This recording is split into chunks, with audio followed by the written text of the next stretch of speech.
రాష్ట్రానికి తరలి రావడానికి చాలామంది మళ్ళీ వెనక్కి వద్దామని సిద్ధపడుతున్నటువంటి వాళ్ళు ఉన్నారు యువతరం. ఎందుకంటే ఒక ఫీలింగ్ వస్తుంది, మన రాష్ట్రం మనది అనేటువంటిది. కాకపోతే ఇక్కడ ఉన్నటువంటి రాజకీయాలు ఒకవైపు అయితే ఏం చెయ్యాలన్నటువంటి సందేహాలు చాలామందికి ఉన్నాయి.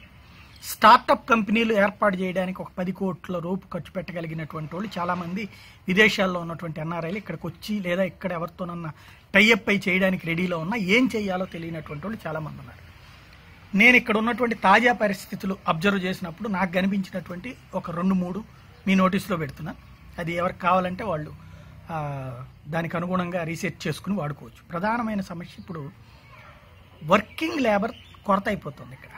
అంటే జనాలు పెరిగిపోతున్నారు, ఇటు రాజధాని రావడం కావచ్చు, అంతకు ముందుకు ఉన్నటువంటి జనాభా కావచ్చు, పని మనుషులు దొరకట్లేదు, అంటే హౌస్ కీపింగ్ స్టాఫ్ దొరకట్లేదు. చేయడానికి చాలామంది ఉన్నారు, వాళ్ళ దగ్గరికి వెళ్ళి తీసుకొచ్చేటువంటి పరిస్థితి లేదు. కొద్దిగా చదువుకున్నటువంటి వాళ్ళు ఎవరో ఉంటే కనుక వాళ్ళతో టైఅప్ పెట్టుకుని వాళ్ళు చేస్తున్నటువంటి పరిస్థితి. అట్లాగే ఇళ్ల దగ్గర కావలసినటువంటిది ఇప్పుడు చాలా చోట్ల ఇప్పుడు నిర్మాణాలు జరుగుతున్నాయి, కూలీలు దొరకట్లేదు. ఇట్లాంటి వాళ్ళని కాంట్రాక్టులు తీసుకొచ్చి చేయించేటువంటి వాళ్ళు ప్రస్తుతం కొరత అవుతున్నారు.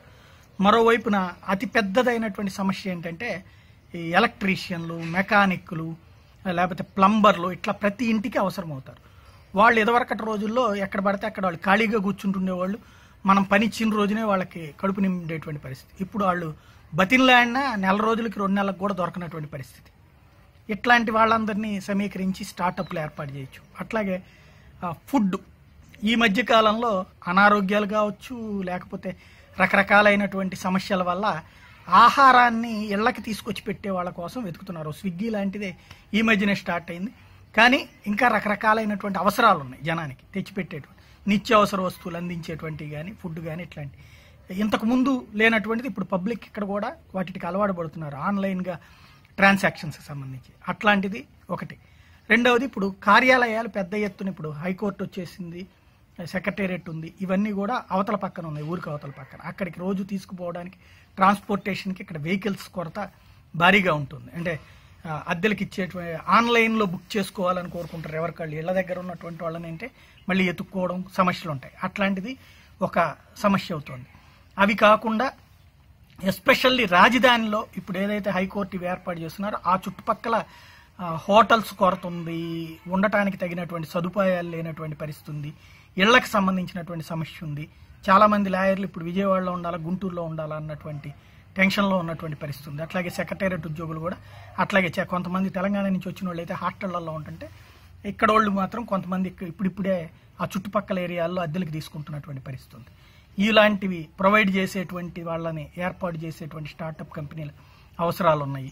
ఇట్లా చాలా అవసరాలు అయితే ఉన్నాయి ఇక్కడ పబ్లిక్కి సంబంధించినంత వరకు. ఈ రంగాలకి అంటే వీళ్ళందరూ 10 కోట్ల రూపాయలు పెట్టుకుని వస్తారంటే కంపెనీ పెట్టి వీళ్ళని సమీకరించడం అనేటువంటిది ఒక డ్యూటీ. ఇక్కడ వాళ్ళకి ఉద్యోగాలు వస్తాయి, అదే సందర్భంలో వాళ్ళ కంపెనీని ఫ్లోట్ చేసి నడిపించినట్టు అవుతుంది. ఈ నిర్మాణాలకు, బిల్డింగ్ నిర్మాణాలకు సంబంధించినటువంటివి కానీ ఇట్లాంటివన్నీ కూడా చేయడానికి అవకాశాలు ఉన్నాయి.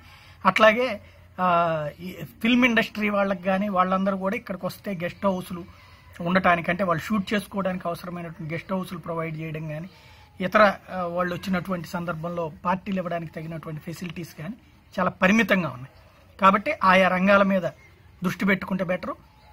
ఇంకోవైపున రానున్న రోజుల్లో ఇవన్నీ పెరుగుతూ ఉంటాయి. ఇంకొకటి మెడికల్ ప్రాబ్లం భారీ ఎత్తున. హాస్పిటల్ అయితే ఉన్నాయి కానీ ఆ హాస్పిటళ్లలో స్టాఫ్ దొరకట్లేదు. రెండో పక్కన కావలసినటువంటి ఎక్విప్మెంట్ కూడా చాలా హాస్పిటల్లో ఉండట్లేదు. ఇంకొక వైపున ఏంటంటే ఇప్పుడు చాలా చోట్ల ఇతర రాష్ట్రాల నుంచి వచ్చేయడం, ఇటు తెలంగాణ నుంచి అట్లా వచ్చేసినటువంటి వాళ్ళల్లో వృద్ధులు కానీ ఇళ్లలో పని చేసుకోలేనటువంటి లేదా ఫిజియోథెరపీ లాంటి ట్రీట్మెంట్స్ అవసరమైనటువంటి వాళ్ళు ఉంటున్నారు. వాళ్ళకి సంబంధించి ఆన్లైన్లో ఇప్పుడు అందరూ కూడా ఆన్లైన్లో అట్లాంటి వాళ్ళు అక్కడి నుంచి వచ్చినటువంటి వాళ్ళకి ఆన్లైన్లో బుక్ చేసుకోవడం ఎక్కువ అలవాటు ఉంటుంది.